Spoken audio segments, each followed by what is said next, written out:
నమస్తే, welcome to hit TV. నేను మీ anchor Chandini.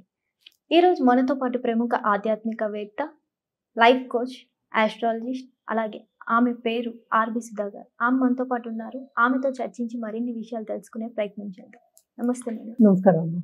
ఎలా ఉన్నారు? Fine fine. మేడం, ఈ ఆగస్టు నెలలో అసలు ఏ ఏ రాశుల వారికి ఎలా ఉండబోతుంది? తప్పక ఫస్ట్ చూద్దాం. ఎప్పుడులాగే మనం ఫస్ట్ గోచారం మాట్లాడుకుంటాము. ఎందుకంటే గోచార రీత్యానే మనం రాశి ఫలితాలు చెప్పడం అనేది జరుగుతుంది. అందరికీ తెలిసిన విషయం మళ్ళా నేను చెప్పడం జరుగుతుంది. అంటే ఏంటి, 9 ప్లానెట్స్ 12 రాశులు ఉంటాయి. రాశి అనేది ఏంటంటే ఎక్కడ చంద్రుడు ఉన్నాడో మీ జాతకంలో దాని రాశి అంటాం. అంటే ఒక్క ప్లానెట్ గురించి. సో ఇప్పుడు కూడా రాశి వారిగానే మాట్లాడుకోగలుగుతాం. బట్ ఎప్పటికైనా సరే జాతకం పరిశీలించుకుని ఒక రెమెడియల్ మెషర్స్ కానీ, లేకపోతే ఒక జెమ్ స్టోన్ కానీ, లేకపోతే ఏదైనా ఒక పూజ కానీ, జపం కానీ చేసుకోవడం అనేది మంచిది. మనం ఇప్పుడు మాట్లాడుకునేది ఏంటంటే అన్ని జనరల్ టాపిక్స్. అంటే ఏంటి, రాశి వారిగా. ఎందుకంటే ఒక్కొక్క రాశిలో ఒక్కొక్క నక్షత్రంలో కోట్లాది మంది ఉంటారు. కానీ ఆ కాంబినేషన్ అనేది కొంచెం డిఫరెంట్ ఉంటుంది. అంటే జాతక రీత్యా మనం చూసినప్పుడు, ఎందుకంటే 9 ప్లానెట్స్ మనం తీసుకుంటాం. దాంతోపాటు మనం ఏంటంటే గోచార రీత్యా అదొకటి, ప్లస్ జాతకం, ప్లస్ ఏంటంటే మనకి టైం పీరియడ్. సో ఈ టైం పీరియడ్ అవన్నీ తీసుకున్నప్పుడు ఏంటంటే ఒక్కొక్కళ్ళకి డిఫరెంట్ ప్రెడిక్షన్స్ అనేది డిఫరెంట్ అవుతుంది. అంటే ఏంటి, ఫలితాలు అనేవి డిఫరెంట్ అవుతాయి తెలుగులో చెప్పాలి అంటే. అందుకనే మనం ఎప్పుడైనా మనం మాట్లాడుకునేది రాశి ఫలితాలు అనే మాట్లాడుకుంటున్నాము. సో రాశి ఫలితాలు మాట్లాడుకునే ముందు ఎక్కడెక్కడ ఏ గ్రహాలు ఉన్నాయో ఫస్ట్ చూద్దాము. ఎప్పుడులాగే నేను ఎప్పుడు ఫస్ట్ శనీశ్వరుతోనే మొదలెడతాను. ఎందుకంటే శనీశ్వరుడు ఎప్పటికైనా సరే మనకి ఆయుకారకుడు, అలాగే కర్మకి కారకుడు. అంటే ఏంటి, ఈ కాలంలో కర్మ చేస్తే కానీ, కర్మ అంటే మనం చేసే పని అనుకుందాము, కర్మ చేస్తే కానీ మనకి ఫలితం అనేది ఉండదు. అంటే ఏంటి, ఫలితం అంటే ఏంటి, అందరూ ఇప్పుడు డబ్బు కావాలి, డబ్బును ఆకర్షించడం ఎలాగా ఇవే అడుగుతూ ఉంటారు. సో ప్రస్తుతం శనీశ్వరుడు అందరికీ తెలిసిన విషయం, మనకి మీన రాశిలో ఉన్నారు. ఆయన కూడా రిట్రోగ్రెషన్ అయ్యారు లాస్ట్ మంత్. అంటే వక్రిచున్నారు. అది నవంబర్ వరకు ఉందన్నమాట. సో ఎవరెవరికి ఏలినాట్స్ అని ఉందంటే, ఫస్ట్ మనం మాట్లాడుకోబోయేది ఏంటంటే కుంభం వాళ్ళకి లాస్ట్ ఘట్టం ఏలినాట్స్ అని. అంటే 7.5 years శని అనేది అందరికీ తెలుసు. ఏలినాట్స్ అని అంటే 7.5 years శని. ఎందుకంటే ఒక్కొక్క రాశిలో 2.5 ఏళ్ళు ఉంటారనమాట శనీశ్వరుడు. సో కుంభానికి, అలాగే మీనానికి, అలాగే ఏంటంటే మేషానికి మనకి ఏలినాట్స్ అని ఉందన్నమాట. నెక్స్ట్ మనం మాట్లాడుకోబోయేది శుక్రాచార్యుడు. శుక్రుడు ప్రస్తుతం ఏంటంటే మిథునంలో ఉన్నారు. August 21st ఏమో కర్కాటకానికి వెళ్తున్నారు అనమాట. అదే మిథునంలో మనకి తెలుసు ఇప్పుడు జూపిటర్ ఉన్నారు. సో జూపిటర్ ఏంటంటే లాస్ట్ మంత్ కంబస్ట్ అయ్యారు, ఆయన బయటకు వచ్చేసారు. సో పరిపూర్ణంగా ఫుల్ పవర్తో ఉన్నారు. సో కొన్ని రాసుల వాళ్ళకి చాలా చాలా బ్లెస్సింగ్స్ ఉంటాయి జూపిటర్ మూలాలన్నమాట. అలాగే మనం చూసాము అంటే సన్ ఏంటంటే మనకి ఇప్పుడు ప్రస్తుతం కర్కాటకంలో ఉన్నారు. August 17కి మనకి ఆయన ఓన్ రాశి ఏంటి, మనకి సింహం. సో సింహానికి మూవ్ అవుతున్నారు అనమాట. సింహాల్లో ఏంటంటే towards end of last month వరకు మార్స్ ఉన్నారు. ఆయనేమో ఎండ్ ఆఫ్ జూలై ఎక్కడికి మారారు, కన్యకు మారారు. సింహంలో ఏమో ప్రస్తుతం మనకి కేతు ఉన్నారు. మళ్ళీ మనం మాట్లాడుకోవాల్సింది మనం మెర్కురీ అంటే బుధుడు ఏంటంటే వక్రిచున్నారు. అట్ ద సేమ్ టైం కొంచెం కంబషన్ కూడా ఉందన్నమాట. సో జనరల్గా ఏంటంటే ఆయన August 10th 11th అలా కంబషన్ నుంచి బయటకు వస్తున్నారు. అండ్ ఆల్సో ఏంటంటే towards end of this month అంటే 30th August ఏంటంటే సింహానికి మూవ్ అవుతున్నారు. రాహు ఏమో మనకి ఏంటంటే కుంభంలోనే ఉన్నారనమాట. కేతు మనకి సింహంలో ఉన్నారు. సో మనం లాస్ట్ మంత్ కూడా మాట్లాడుకున్నాం. అంటే ఏంటంటే మార్స్ అండ్ కేతు అంటే కుజుడు కేతు మనకి అంత మంచి కాంబినేషన్ కాదు అని మాట్లాడుకున్నాం అనమాట. సో ప్రస్తుతం మార్స్ ఏమో మనకి కన్యలో ఉన్నారు. కన్య నుంచి తులాకి వెళ్ళడానికి ఏమిటో సెప్టెంబర్ అవుతుంది అనమాట. సో ఇవి గ్రహ స్థితులు అనమాట. జనరల్గా మనం మాట్లాడుకోవాలి అంటే ఈ గ్రహ స్థితుల్ని బట్టి మనం గోచారం బట్టి మనం ఏమో రాశి ఫలితాలు అనేది చెప్పుకుంటాం. కానీ ఏంటంటే కొన్ని రాశుల వాళ్ళకి చాలా బాగుంటుంది, కొన్ని రాశుల వాళ్ళకి అంత బాగుండదు అనమాట. బట్ శని వక్రం మూలాన్ని కుంభానికి చాలా ప్లస్ పాయింట్ అయింది. అండ్ జూపిటర్ పరిపూర్ణంగా ఫుల్ స్ట్రెంగ్త్ తోటి ఏంటంటే మనకి మిథునంలో ఉన్నారు కనుక సో మిథున రాశి వాళ్ళకి చాలా బాగుంది. అలాగే ఏంటంటే వృషభ రాశి వాళ్ళకి చాలా బాగుందన్నమాట. అండ్ టెలికమ్యూనికేషన్స్, జనరల్గా అయితే కమ్యూనికేషన్ స్కిల్స్ ఉన్న వాళ్ళందరికీ, సపోజ్ యూట్యూబ్ రంగం అనుకో, ఎవరైనా ఎక్కువ మాట్లాడుతున్నారు, కన్సల్టింగ్, అలాంటి వాళ్ళందరికీ జనరల్గా కూడా బాగానే ఉందన్నమాట. బికాస్ ఈ గ్రహస్థితి మూలాన్ని జనరల్ పరిహారాలు మనం మాట్లాడుకోవాలి అంటే ఎప్పటికైనా సరే మనం చెప్పేది ఏంటి, రాహు కేతు పూజలు చేసుకోండి. రాహు ఇందాక నేను చెప్పినట్టు కుంభంలో ఉన్నారు, కేతు ఏమో మనకి సింహంలో ఉన్నారనమాట. మెర్కురీ కూడా తోడవుతున్నారు towards end of this month. అంటే నెక్స్ట్ మంత్ సెప్టెంబర్కి మనం మాట్లాడుకోవాలి. But towards end of this month ఆయన తోడవుతున్నారు అనమాట. సో మెర్కురీ కేతు కొంత అంటే ఏంటి కొన్ని ఇబ్బందులు పెట్టే ఛాన్సెస్ ఉన్నాయి కనుక మనం ఎక్కువ రాహు కేతు పూజలు చేసుకోమంటాం. అందరికీ ఇప్పుడు కావాల్సింది ఏంటంటే ఒక పీరియడ్ చాలా బాగుంది అనుకో, బాగుంది హ్యాపీగా గడిచిపోతుంది అనుకుంటారు. అదే కొంచెం ప్రాబ్లం వచ్చినా కూడా తట్టుకోలేరు అనమాట.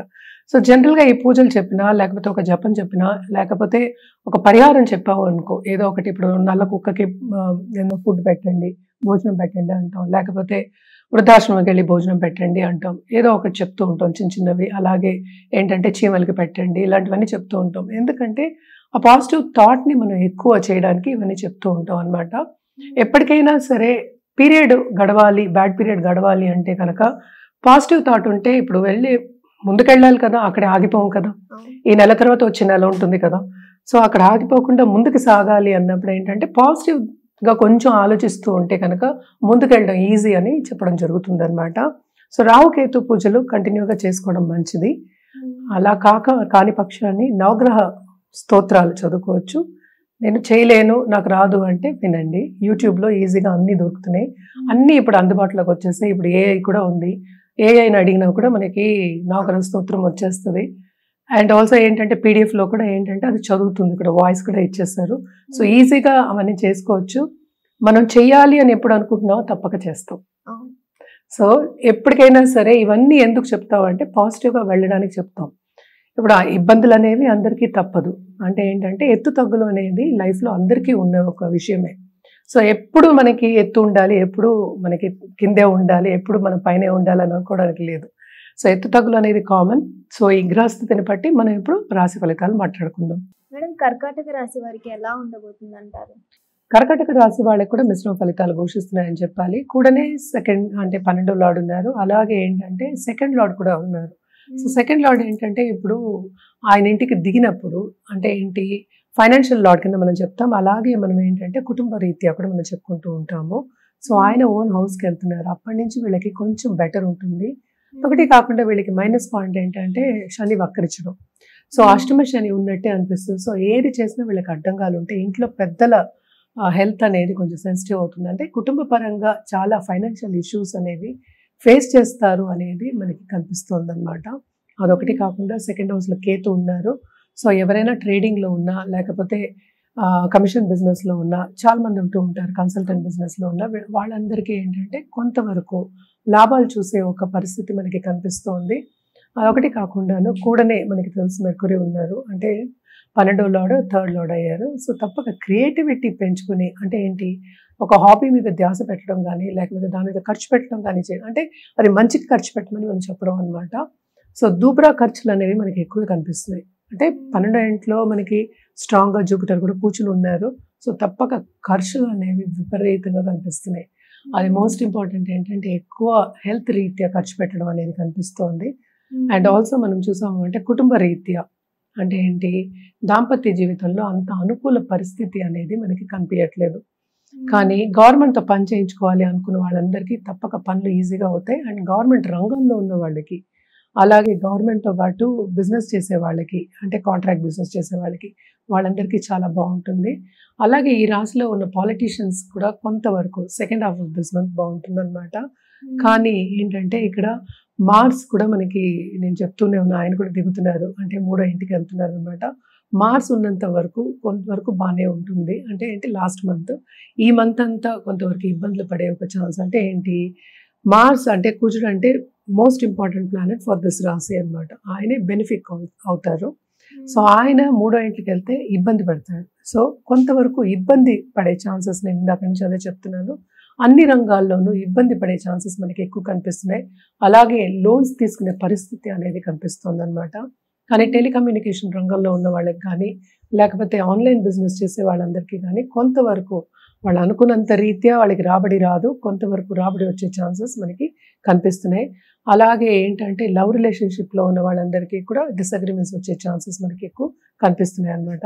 ఎవరికైనా లోన్స్ ఇస్తే మాత్రం తప్పక తిరిగి రావడం అనేది కష్టం. రాబడి అనేది కనిపిస్తుంది కానీ పోబడి అనేది చాలా ఎక్కువ కనిపిస్తుంది. సో తప్పక వీళ్ళు ఏంటంటే పరిహారం చేయవలసిందే. ఏం పరిహారం చేయాలి అంటే ఫస్ట్ ఏంటంటే శివాలయంకి వెళ్ళి దర్శనం చేసుకోవడం, సోమవారం దర్శనం చేసుకోవచ్చు. అలాగే రుద్రాభిషేకం చేసుకోవడం అనేది చాలా మంచిది. లేని పక్షాన్ని వినడం అంటే ఏంటి, మనం యూట్యూబ్లో కూడా మనకి రుద్రం వినిపిస్తూ ఉంటుంది. సో మహాన్యాసపూర్వకంగా రుద్రాభిషేకం చేసుకోవడం కానీ వినడం కానీ చాలా మంచిదన్నమాట. అంటే శివుడికి అందరూ చెప్తూ ఉంటారు నీళ్లు పోస్తేనే సరిపోతుందని. అదొకటి కాకుండా తప్పక వీళ్ళు రాహుకేతు పూజలు చేయడం అనేది మంచిది. సో ఇవన్నీ నేను చేయలేను, నాకు టైం లేదు అన్నవాళ్ళు తప్పక గణపతిని ఆశ్రయించడం మంచిది. గణపతికి ఒక గరిక పెట్టి కొంచెం దీపం పెట్టినా కూడా సరిపోతుందన్నమాట. బట్ ఏంటంటే ఎప్పటికైనా సరే కొంచెం ఎక్కువ మనకి ఖర్చులు కనిపిస్తున్నాయి కనుక మనం ఎక్కువ పూజ చేయడం కానీ ఎక్కువ టైం స్పెండ్ చేయడం కానీ మంచిదన్నమాట. టైం లేదు అన్న వాళ్ళకి మనం సొల్యూషన్ ఇచ్చాం తప్ప చేయకూడదు అని కాదు. సో తప్పక గణపతిని ఆశ్రయించడం, కాళ్ళు పట్టుకోవడం అనేది మంచిది. ఎందుకంటే ఆబ్స్టకల్స్ అన్ని కొంతవరకు అంటే అడ్డంగాలన్నీ తొలగిపోతాయి అన్నమాట. సో తప్పక వీళ్ళు ఇవన్నీ చేస్తూ ఉంటే వచ్చే కాలం కొంచెం బాగుంటుంది వీళ్ళకి.